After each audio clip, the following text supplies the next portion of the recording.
wabarakatuh. Selamat pagi Sobat Peradilan semua. Semoga sehat semuanya. Ke pagi ini kita kembali lagi dalam BBC Baku Bicara Channel. Masih bersama saya Eti Sulistiawati, dan tentunya pagi ini saya ditemani oleh seorang narasumber, dan pagi ini sangat istimewa sekali karena saya ditemani oleh seorang ibu yang cantik. Assalamualaikum Ibu, sehat? Waalaikumsalam warahmatullahi wabarakatuh. Sebelumnya saya perkenalkan terlebih dahulu siapa sih beliau ini. Baik, beliau ini adalah Direktur Pembinaan Administrasi Peradilan Agama Mahkamah Agung Republik Indonesia, Ibu Dr. Anda Hajar Nurjana Syaf SHMH. Beliau merupakan perempuan pertama yang menjabat sebagai Direktur di Peradilan Agama. Tentunya sangat wow, Ibu. Istimewa sekali nih pagi ini untuk kita Pengadilan Tinggi Agama Jayapura bisa menghadirkan seorang Ibu Nurjana gitu loh, yang datang jauh-jauh dari Jakarta. Kebetulan Ibu ke Jayapura dalam rangka kegiatan narasumber ya Ibu ya, sebagai narasumber di acara kita Bimbingan Teknis Kepaniteraan dan dalam rangka Surveillance APM Pengadilan Tinggi Agama Jayapura. Ibu, bagaimana kesannya begitu tiba di Jayapura, khususnya Bumi Cendrawasih ini? Alhamdulillah, sejak kami menginjakkan kaki kemarin di Bumi Cendrawasih, alhamdulillah kami melihat, waduh, alamnya sangat cantik ya Bu ya? Cantik, sangat santun, dan juga seluruh aparat khususnya di Pengadilan Tinggi Agama Jayapura ini sangat ramah. Alhamdulillah Bu ya, berarti kesannya bagus ya Bu ya? Sangat bagus. Jauh dari kesan yang Papua itu kan masyarakat taunya itu pasti barbar gitu ya Bu, hutannya, masyarakatnya. Tapi itu kan memang keunikan kita yang di Papua. Tapi memang tetap ya Bu ya, semua itu ya hanya masyarakat hanya mengenal di sisi itunya saja. Tapi ternyata setelah datang ternyata sangat welcome ya Bu, nyaman juga seperti daerah-daerah yang lainnya. Iya. Ya? Baik. Jadi memang seperti itu kesan yang pertama, yang selama ini bahwa Papua ini tidak kondusif. Setelah kami melihat secara langsung, ternyata jauh dari perkiraan kami. Nyaman-nyaman saja Bu ya ternyata di Papua sangat ini. Nyaman. Ya baik, terima kasih Bu ya. Baik Ibu, pagi hari ini kita akan langsung saja nih Bu ke topiknya hari ini Bu ya. Kita akan membahas mengenai hak-hak perempuan dan anak pasca perceraian Bu. Mungkin di sini nanti Ibu bisa jelaskan sedikit. Mungkin Sobat Peradilan banyak yang belum mengetahui terkait hak-hak perempuan dan anak pasca perceraian ini, karena memang ini adalah salah satu Bu yang sedang digaung-gaungkan ya Bu ya di peradilan, Dirjen Peradilan Agama ya Bu. Salah satu program prioritas di tahun 2022 bagaimana supaya hak-hak perempuan dan anak ini bisa terimplementasi kepada seluruh pengguna layanan yang memang meminta hak-haknya di peradilan, khususnya di peradilan agama. Ya, berarti ini salah satu wujud pelayanan ya Bu ya. Jadi memang sedang digalakkan begitu ya Bu ya. Baik Bu, mungkin bisa Ibu jelaskan sedikit apa sih hak-hak perempuan dan anak ini pasca perceraian Bu? Baik, terima kasih Sobat Peradilan yang saya banggakan seluruh Indonesia. Sebelum saya jelaskan, perlu kami menyampaikan dulu bahwa dengan adanya pembahasan tentang hak-hak perempuan dan anak, karena kami di Direktorat Pembinaan Administrasi Peradilan Agama selalu melihat data-data terkait dengan putusan-putusan pengadilan agama. Tentu kita sama-sama memahami bahwa setiap perceraian tentu ada yang tidak terlaksana, khususnya putusan yang dijatuhkan oleh hakim itu yang selama ini dikatakan bahwa putusan pengadilan agama rata-rata itu menang di kertas, hanya sebagai permasalahan itu hanya di kertas saja, di atas kertas, menang di kertas. Tetapi dengan kami melihat seperti itu, sehingga di awal tahun 2022 kemarin, di awal tahun 2021, dengan adanya permasalahan ini kami sampaikan kepada Bapak Dirjen, sehingga beliau langsung merespon. Akhirnya kami diberikan tugas untuk langsung melihat ada 7 pengadilan tingkat banding seluruh Indonesia yang kami datangi untuk melihat apakah permasalahannya seperti apa sehingga putusan tersebut tidak laksana. Jadi di antaranya itu kami ke Aceh, kemudian Pengadilan Tinggi Agama Jawa Timur, Pengadilan Tinggi Agama Jawa Tengah, Pengadilan Tinggi Agama Jawa Barat, dan Pengadilan Tinggi Agama di luar Jawa, Pengadilan Tinggi Agama Banjarmasin, dan Pengadilan Tinggi Agama Mataram. Jadi kami melihat seperti apa permasalahan yang ada di pengadilan tinggi tersebut, dan yang lebih terkait dengan penelitian yang kami lakukan, kami langsung meminta bantuan kepada Ketua Pengadilan Agama untuk menghadirkan mantan-mantan yang sudah berkekuatan hukum tetap putusannya. Kami meminta bantuan untuk dipanggil ke pengadilan tersebut, dan alhamdulillah kami langsung berhadapan dengan mantan yang sudah melakukan perceraian, yang sudah mengalami yang sudah mengalami, khususnya kepada ibu-ibu yang memang di putusannya itu ada terkait dengan masalah nafkah istri dan anak. Nah, di data yang masuk ke pengadilan agama, data yang masuk di Direktorat Pembinaan Administrasi, ada sekitar 400.000 perkara perceraian yang masuk. Tetapi dari 400.000 ada sekitar kurang lebih 70% adalah perkara itu diajukan oleh pihak perempuan. Sementara hanya 30% itu yang diajukan oleh pihak laki-laki. Berarti sangat besar angkanya ya Bu ya? Sangat besar berarti angkanya. Dampaknya pun berarti sangat besar. Sangat besar, iya. Perempuan Kemudian di antara 70% tersebut yang memuat tentang hak-hak perempuan dan anak itu hanya sangat sedikit sekali. Berarti ada banyak yang merasa dirugikan ya Bu ya? Banyak sekali perempuan-perempuan yang selama ini tidak mendapatkan hak-haknya. Yang itu tadi saya katakan bahwa putusannya itu hanya menang di kertas. Baik. Tapi secara ini aja hitam di atas iya, putih ya Bu, tapi hitam di atas di putih. belakang sendiri banyak yang tidak tercover gitu ya. Kami langsung menanyakan kepada yang bersangkutan, karena memang mereka adalah memang yang sangat terbatas dalam pemahaman hukumnya, sehingga ada yang mengatakan bahwa kami tidak menuntut karena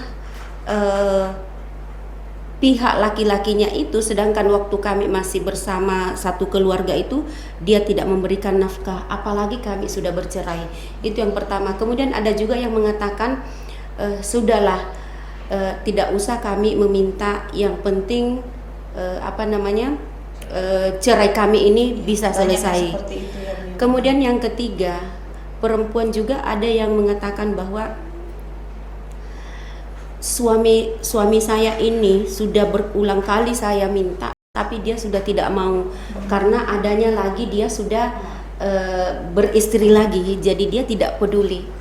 Jadi olehnya itu kami di Direktorat Pembinaan Administrasi, setelah selesai kami melakukan kunjungan kepada 7 pengadilan tingkat banding, kami melaporkan ke Pak Dirjen, sehingga keluarlah surat edaran Pak Dirjen terkait dengan hak-hak perempuan dan anak untuk segera diimplementasikan kepada seluruh Satker.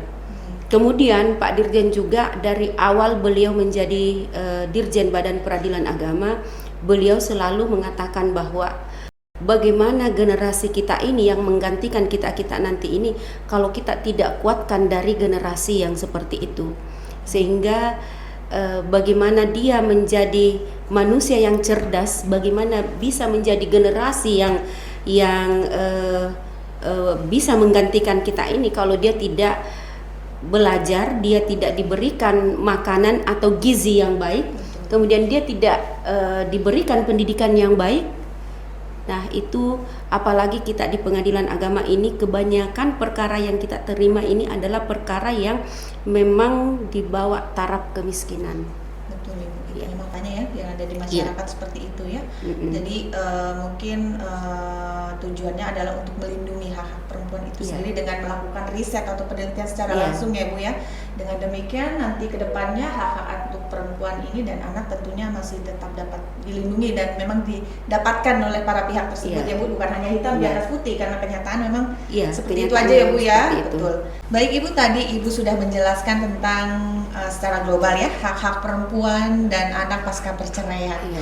Di sini Bu, mungkin masyarakat awam ya Bu, kalau kita mungkin sobat peradilan yang di dunia peradilan mungkin sudah sedikit paham ya Bu ya. Mungkin untuk masyarakat luas ini banyak yang belum paham. Apa saja sih Bu hak-hak perempuan dan anak itu? Mungkin Ibu bisa diterangkan sedikit lebih rinci seperti itu. Baik. Kan mungkin banyak yang belum tahu nih Ibu ya. Baik, silakan Ibu. Jadi terkait dengan hak-hak perempuan ini pasca perceraian. Jadi setelah terjadi perceraian, maka ada hak-hak yang akan kita bisa meminta ke pengadilan agama. Yang pertama adalah nafkah iddah. Jadi nafkah iddah ini adalah nafkah setelah ada perceraian, maka 3 bulan wajib mantan suami ini untuk memberikan nafkah tersebut. Karena dalam masa iddah ini maka bisa kembali rujuk tanpa melalui akad nikah. Nah, itu adalah kewajiban kepada seorang laki-laki untuk memberikan nafkah tersebut. Kemudian ada juga namanya mut'ah, yaitu kenang-kenangan dari mantan suami kepada mantan istri. Jadi di sini dilihat jangan kenang-kenangan yang asal-asalan. Jadi kenang-kenangan seperti kita memberikan kepada atasan kita, kepada anak buah kita, atau kepada teman-teman kita, tentu barang-barang yang berharga yang memang bisa dijadikan sebagai kenangan. Karena perlu pendengar tahu bahwa kita pernah saling mencintai, kita sudah saling bersama-sama dalam seiring sejalan dalam membina perkawinan. Kemudian kita akan memutuskan untuk mengakhiri perkawinan, tentu kita akan memberikan kenangan yang terindah. Nah, itu intinya tetap dengan yang proses yang baik-baik ya. Proses yang baik-baik. Kemudian untuk anak, jangan pernah kita melalaikan tanggung jawab seorang ayah kepada anaknya. Tentu bukan hanya untuk nafkah saja, tetapi pendidikan dan juga biaya kesehatan itu wajib seorang laki-laki untuk memberikan kepada anaknya. Dan jangan salah, itu akan berlaku sampai anak dewasa atau mampu mandiri. Nah, itu yang salah satu hak perempuan dan anak pasca perceraian. Baik. Kemudian Bu, banyak juga mungkin yang belum tahu nih, gimana cara untuk memperjuangkan atau alur-alurnya Bu yang harus dilewati bagi para perempuan mungkin yang ingin memperjuangkan hak-haknya dan hak anaknya pasca perceraian Bu. Mungkin bisa dijelaskan kembali Bu.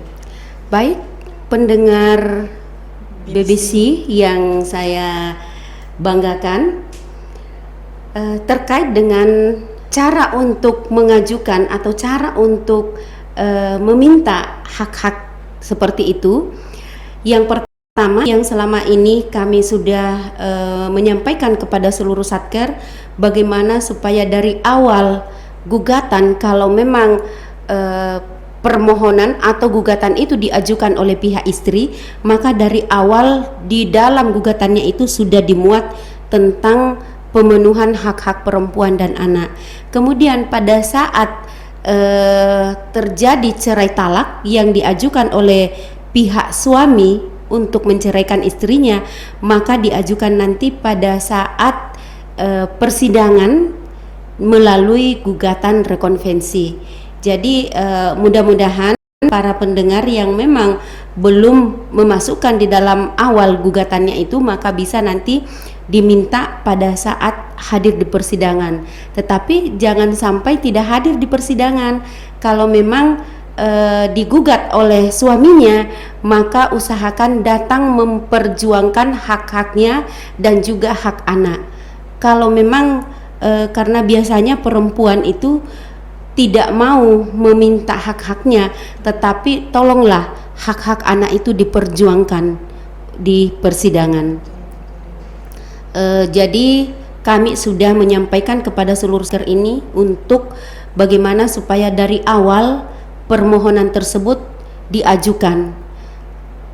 Tadi saya sudah sampaikan bahwa perkara yang masuk ke pengadilan ini adalah lebih banyak perkara cerai gugat. Olehnya itu mohon kepada seluruh pendengar yang akan mengajukan perkaranya di pengadilan, maka dari awal untuk diminta sehingga nanti untuk lebih menggampangkan hakim dalam melihat seperti apa pemenuhan hak-hak yang tidak dilaksanakan selama ini oleh suami. Baik. Jadi mungkin itu. Jadi Ibu Eti. Masyarakat tuh nggak perlu takut atau ragu, Ibu ya. Jadi ikuti aja gitu, tetap kooperatif dalam proses persidangan. Dan tadi sudah dijelaskan oleh Ibu Direktur bagaimana alurnya. Jadi silahkan yang mau mengajukan untuk hak perempuan dan anak pasca perceraian, sudah ada alur jelasnya ya, Ibu ya. Sudah. Tidak perlu ragu bertanya Ibu ya di sini ya, bukan dari aparat peradilan pasti akan membantu seperti Insya itu. Allah, Ya. Insya Allah. Kemudian Bu, selanjutnya di awal tadi Ibu sudah sedikit menerangkan ya Bu terkait usaha dari Mahkamah Agung khususnya Dirjen Badilak untuk perlindungan hak-hak perempuan dan anak ini, Bu. Mungkin bisa dijelaskan secara rinci, ada nggak regulasi terkait hal-hal perlindungan itu, Bu, yang sudah nyata-nyata ada gitu saat ini gitu, Bu? Iya. Baik, sobat pendengar BBC yang saya banggakan, terkait dengan regulasi ini sudah di tahun 2021 Dirjen Badan Peradilan Agama sudah mengeluarkan terkait dengan seluruh aparat untuk melaksanakan pemberlakuan kebijakan jaminan perlindungan hak-hak perempuan dan anak pasca perceraian. Kemudian sebelumnya itu memang sudah ada regulasi dari Mahkamah Agung bagaimana para hakim ini dalam menerapkan Perma nomor 5 tahun 2017 terkait dengan perempuan yang berhadapan dengan hukum. Kemudian sudah ada juga keputusan dari Kamar Agama terkait dengan manakala perkara itu adalah perkara cerai talak, maka tidak boleh diberikan perizinan kepada seorang laki-laki untuk mengikrarkan talak kalau pemenuhan hak-hak yang ada di dalam putusan itu tidak dilaksanakan lebih dahulu, kecuali apabila si perempuan ini rela untuk si suaminya ini mengucapkan ikrar talak. Nah, itu ada pengecualian, tetapi pada prinsipnya tidak boleh diizinkan untuk mengikrarkan talak kalau pemenuhan kewajiban tidak dipenuhi sebelum mengucapkan ikrar talak tersebut. Kemudian dengan adanya kabar gembira kepada para perempuan yang kebetulan suaminya ini seorang PNS, maka di dalam aturan yang dikeluarkan oleh BKN tersebut itu sudah ditentukan bahwa sepertiga untuk istri, sepertiga untuk anak, dan sepertiganya lagi untuk para suami yang menceraikan istrinya. Dan lebih lanjut lagi, kalau memang si laki-laki ini tidak mau memberikan sesuai dengan surat dari BKN tersebut, maka bisa PNS tersebut akan dijatuhi hukum disiplin. Nah, ini kabar gembira buat kita dan seluruh para perempuan di Indonesia, khususnya yang memang pasangannya pegawai negeri sipil. Tetapi mudah-mudahan ke depannya kepada yang wira swasta dan juga BUMN, kami akan selalu mendorong supaya ada juga regulasi seperti itu, sehingga pada umumnya kita bisa menengok kepada Australia, kepada Amerika, karena bukan Amerika, Malaysia, karena di Malaysia itu ada memang badan yang dibuat oleh pemerintah, yaitu Badan Sokongan Keluarga, sehingga korban perceraian khususnya kepada anak-anak ini sudah benar-benar pemerintah memperhatikan. Tetapi mudah-mudahan ke depannya juga kita sama-sama berdoa, mudah-mudahan juga Indonesia ke depannya akan seperti itu. Artinya pemerintah ikut menyelesaikan permasalahan, ikut memperhatikan anak-anak yang korban perceraian. Karena ini anak-anak ini adalah generasi, kalau generasi kita tidak diberikan gizi yang cukup, gizi yang baik, pendidikan yang baik, maka tidak mungkin bisa menjadi generasi-generasi yang akan memperjuangkan Indonesia ini menjadi Indonesia yang bisa yang lebih baik lagi. Tetapi kalau kita biarkan seperti itu, maka kita bisa memprediksi bahwa generasi-generasi nanti ini tidak bisa generasi yang diandalkan. Jadi mungkin itu, Ibu Eti. Dari penjelasan Ibu, jangan kok main-main khususnya yang PNS. Kok jangan lupa ada kewajiban. Kalau kau ceraikan kau punya istri, ingat itu surat kepala BKN. Sanksinya nggak main-main ya Bu ya. Iya. Hukuman disiplin. Ibu ya. Jadi, jangan macam-macam. Kalau mau bercerai juga pikir-pikir dulu sebenarnya ya Bu ya. Baik. Oke, Ibu, nih mungkin ada Bu terakhir harapan atau pesan-pesan Ibu nih.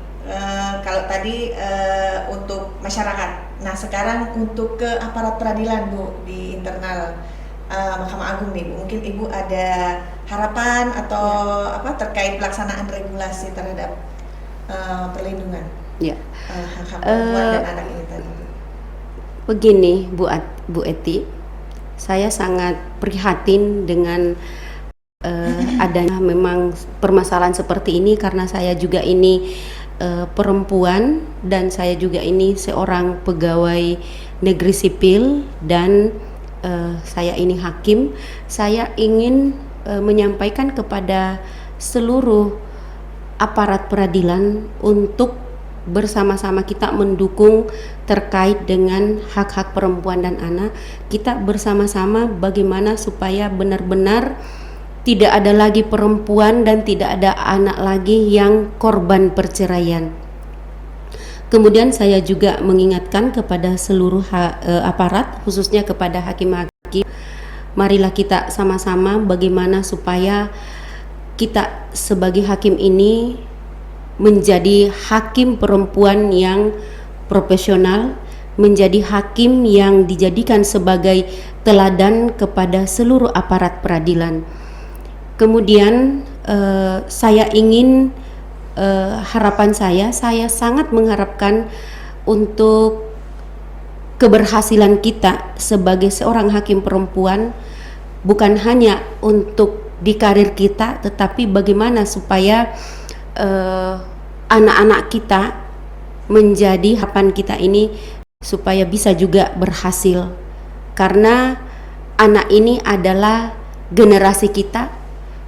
Kita harus memberikan contoh kepada masyarakat yang ada di sekitar kita. Jadi jadilah hakim perempuan yang tangguh, hakim perempuan yang profesional, yang menjadi harapan masyarakat ke depannya. Jadi mudah-mudahan generasi kita ini bagaimana supaya kita menghantarkan menjadi generasi nanti yang milenial, menjadi generasi yang menjadikan bangsa Indonesia ini menjadi bangsa yang kuat, bangsa yang kokoh, karena memang ada bahwa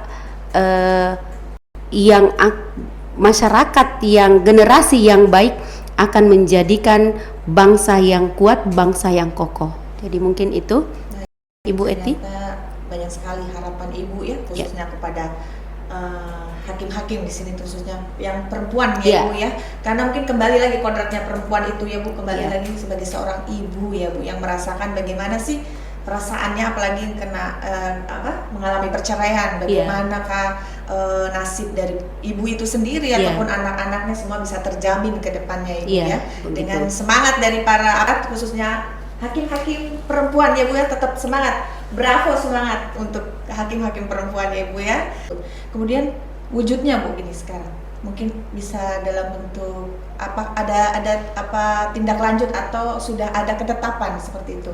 Iya. terkait hak-hak perempuan dan anak ini pasca perceraian. Baik, terima kasih.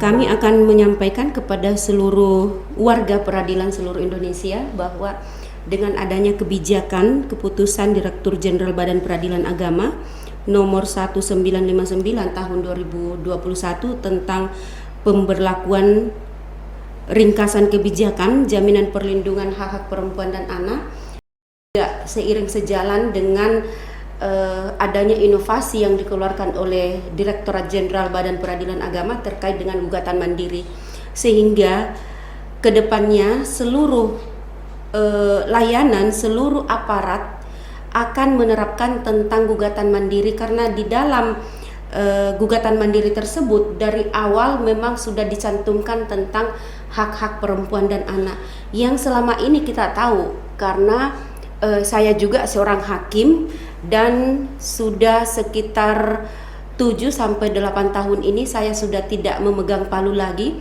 sehingga kami masih memutus perkara seperti itu. Memang nanti pada saat perempuan meminta, baru hakimnya tersebut akan menindaklanjuti. Dalam hal ini akan melihat hak-hak perempuan dan anak. Tetapi dengan adanya surat dirjen tersebut, dari awal di dalam surat gugatan maupun surat permohonannya itu harus sudah dimuat, sehingga nanti kelanjutannya itu kita serahkan nanti kepada pertimbangan hakim yang akan melihat, yang akan memberikan kepada perempuan dan anak. Tentu hakim dalam memeriksa perkara tersebut tidak terlepas dari regulasi yang sudah dikeluarkan oleh Mahkamah Agung, yaitu SEMA nomor 5 terkait dengan perempuan berhadapan dengan hukum. Kemudian dengan adanya juga pemberlakuan kebijakan yang dikeluarkan oleh Dirjen Badan Peradilan, kami selaku Direktur Pembinaan Administrasi memantau kepada 412 satker apakah benar-benar kebijakan tersebut sudah diimplementasikan dan apakah benar-benar gugatan mandiri sudah dilaksanakan atau dijadikan sebagai pedoman dalam membuat gugatan dan permohonan. Kemudian dengan beberapa waktu yang lalu, alhamdulillah sudah dikeluarkan juga regulasi dari BKN, dan ini khusus untuk pegawai negeri sipil. Manakala dia bercerai atau dia menceraikan istrinya, maka serta-merta itu mereka tidak akan keluar dari regulasi tersebut. Dan alhamdulillah dalam waktu dekat juga ini kami akan segera menguatkan regulasi tersebut dengan membuat surat edaran untuk benar-benar aturan atau kebijakan yang dikeluarkan BKN ini bisa diimplementasikan.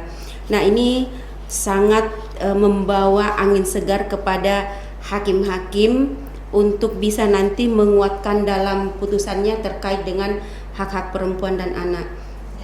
Dan seluruh pendengar BBC ini untuk bisa melihat seperti apa surat yang dikeluarkan oleh BKN itu, apalagi seluruh aparat wajib untuk membaca dan memahami terkait dengan surat tersebut, karena ini tidak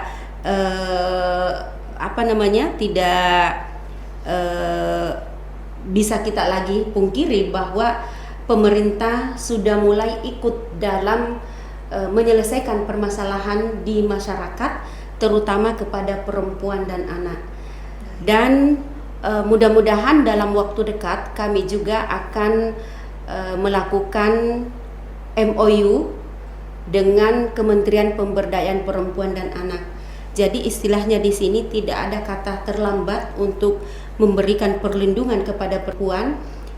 Yang jelas kita sudah memulai untuk melakukan terkait dengan memberikan perlindungan kepada perempuan dan anak pasca perceraian. Baik, Ibu. Jadi ternyata usaha Mahkamah Agung khususnya Dirjen Peradilan ini Bu ya dapat tanggapan positif ya dari pemerintah dengan dikeluarkannya tadi surat Kepala BKN terkait perlindungan hak perempuan dan anak ya Bu ya. Mungkin di sini bisa saya lebih jelaskan, yaitu Surat Kepala BKN nomor 6437 garis miring B strip AK titik 03 garis miring SD garis miring F 2022 yang masih hangat-hangat sekali nih Bu, memang belum lama ini dikeluarkan oleh Kepala BKN ya Bu, yang jelas-jelas sekali melindungi. Ini kan khususnya untuk PNS ya Bu. Ya, khusus jadi untuk PNS. wajib bagi PNS yang sudah menceraikan istrinya itu dikenakan potongan, setelah bercerai dikenakan potongan di gaji ya Bu ya. Untuk jadi sepertiga untuk mantan istri, sepertiga untuk anak, dan sepertiganya lagi itu untuk si PNS tersebut apabila nanti dia akan beristri lagi. Nah, apakah cukup itu? Jadi intinya di sini sudah ada regulasi untuk yang PNS, ini sudah ada aturannya, jangan berbuat macam-macam, karena kalau tidak dilaksanakan maka dia akan kena sudah ada ketentuan jelasnya.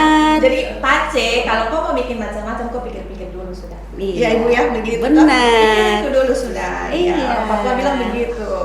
Kok jangan bikin gerakan tambahan, Ibu bilang. Setuju banget. Setuju banget ya Bu ya, karena kebanyakan dari perceraian ini yang banyak dirugikan ya kita ya Bu ya sebagai pihak perempuan dan anak.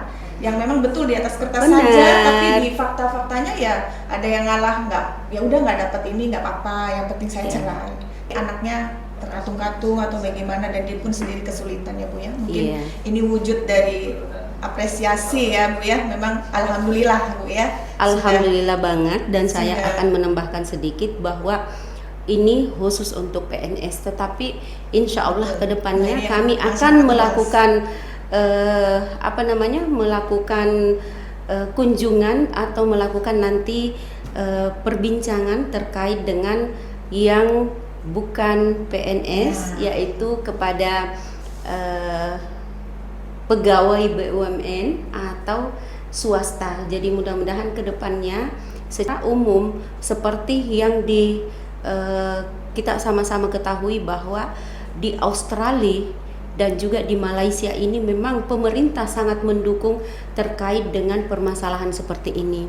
Jadi mudah-mudahan juga Indonesia yang memang kita mayoritas umat Islam, benar-benar perempuan apalagi anak ini benar-benar kita akan memberikan perlindungan, apalagi anak kita.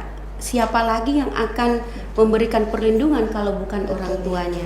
Sehingga nanti kita menjadi kuat, kita menjadikan anak-anak kita sebagai generasi-generasi yang akan menggantikan kita ini. Betul Ibu ya. Jadi jangan main-main intinya Ibu ya. Dan mudah-mudahan untuk yang non PNS seperti yang telah Ibu sampaikan tadi masih ada harapan dan masih diperjuangkan ya Bu ya. Tentunya karena memang hak-hak perempuan dan anak ini sangatlah penting ke depannya Ibu ya. Baik. Tadi terkait hak-hak itu sendiri Ibu, kemudian untuk aparatnya Ibu, khususnya para hakim, bagaimana Ibu untuk pelaksanaan di lapangan terkait kebijakan perlindungan tadi itu terhadap perempuan dan anak?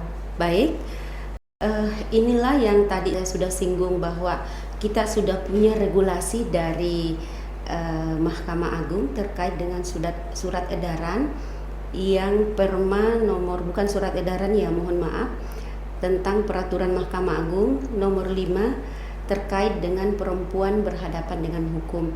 Jadi saya mengharapkan kepada seluruh hakim peradilan, khususnya peradilan agama, untuk benar-benar memahami perma tersebut. Jangan sampai kita salah. Apalagi kalau hakimnya perempuan, justru itu kami sangat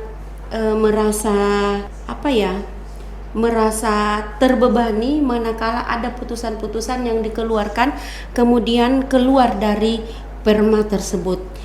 Mudah-mudahan perma ini lebih kita memahami. Sekali lagi mohon kepada seluruh aparat, bukan hanya kepada hakim, panitra, untuk benar-benar perma nomor 5 ini bisa dipahami sehingga hak-hak perempuan dan anak ini salah satu yang sangat mendukung adalah terkait dengan para hakim yang akan nanti memutuskan permasalahan tersebut. Jadi mungkin itu. Memang kuncinya di Iya. hakimnya juga ya Bu ya, untuk memperhatikan hal-hal tersebut ya Bu Iya. ya, agar memang tetap terjamin itu hak-hak perempuan dan anak di pasca perceraian. Baik Bu, yang terakhir nih Bu, jadi mungkin kesimpulan atau saran dari Ibu, atau mungkin apa ya,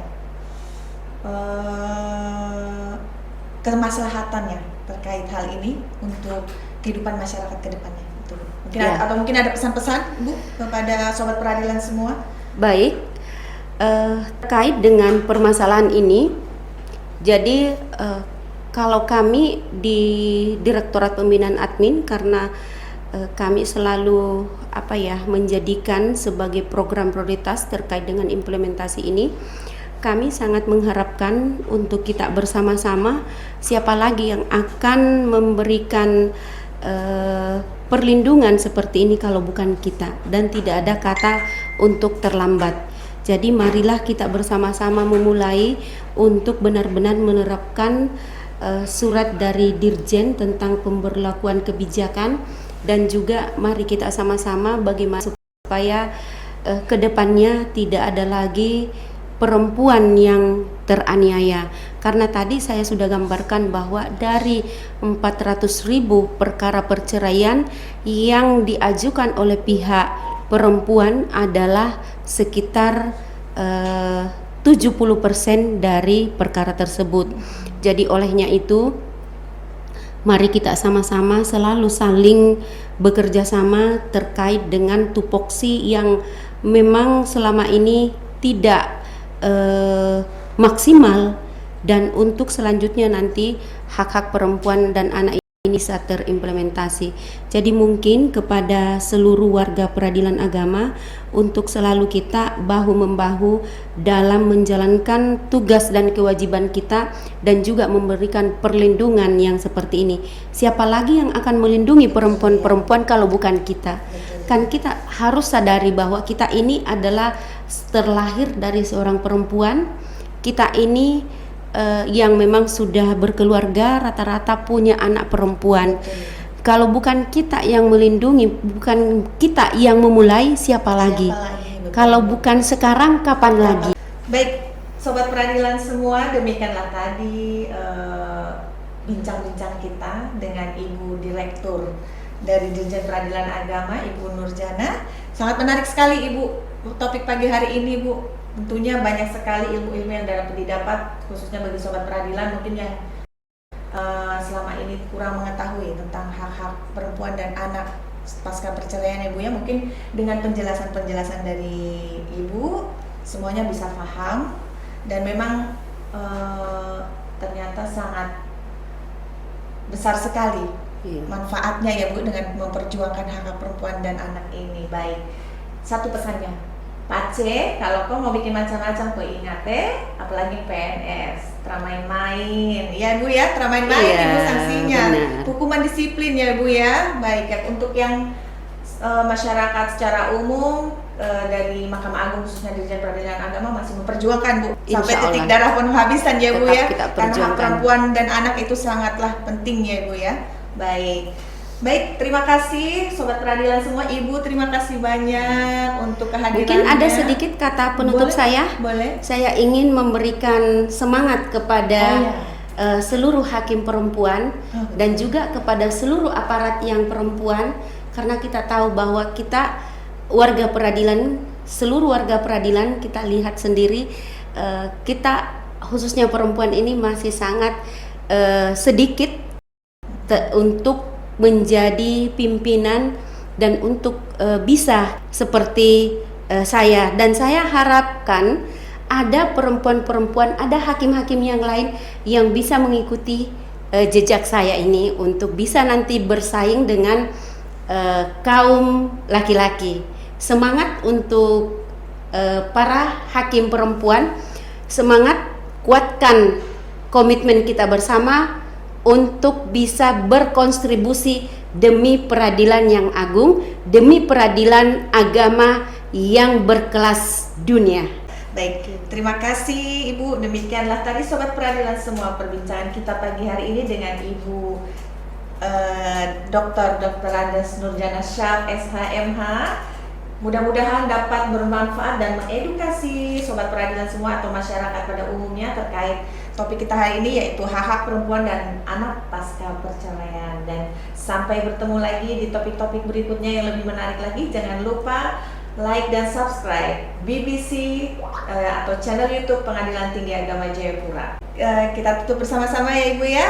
PTA Jayapura berakhlak dan bangga melayani bangsa. Khusus untuk para perempuan di wilayah Pengadilan Tinggi Agama Jayapura, semangat. Semangat. Torang bisa. Semangat. Torang bisa. Ibu Torang ya. bisa. Torang bisa. Oke, wassalamualaikum warahmatullahi wabarakatuh. Salam sehat selalu.